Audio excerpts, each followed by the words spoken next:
এই মুহূর্তে সবথেকে গুরুত্বপূর্ণ খবর। স্বস্তি আরো বাড়বে। সূত্রের খবর, ইন্ডিয়া জোটের পক্ষ থেকে এক প্রকার ঠিক হয়েছে উত্তরপ্রদেশের ফৈজাবাদ কেন্দ্রে তথা অযোধ্যার সমাজবাদী পার্টির সাংসদ অবধেশ প্রসাদকে লোকসভার ডেপুটি স্পিকার পদের জন্য প্রার্থী করা হবে। এই ভাবনা তৃণমূল কংগ্রেস নেত্রী মমতা বন্দ্যোপাধ্যায়ের মস্তিষ্কপ্রসূত। পরে যা নিয়ে লোকসভার বিরোধী দলনেতা রাহুল গান্ধী, তৃণমূল কংগ্রেসের সর্বভারতীয় সাধারণ সম্পাদক অভিষেক বন্দ্যোপাধ্যায় ও সপার লোকসভার দলনেতা অখিলেশ যাদবের মধ্যে এক প্রস্থ আলোচনা হয়েছে। সেই আলোচনাতেই মমতার পরামর্শ মতো অভিষেকই প্রথম প্রস্তাব রাখেন যে এমন একজনকে প্রার্থী করতে হবে যা বিজেপির ভাবনা চিন্তারই বাইরে এবং তার নাম শুনেই বিজেপি অস্বস্তিতে পড়বে।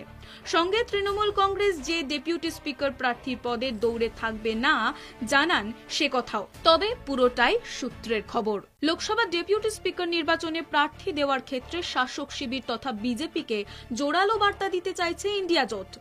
এই পদের জন্য তারা এমন কাউকে প্রার্থী করতে চাইছে যাকে দেখে বিজেপির অস্বস্তি আরো বাড়বে।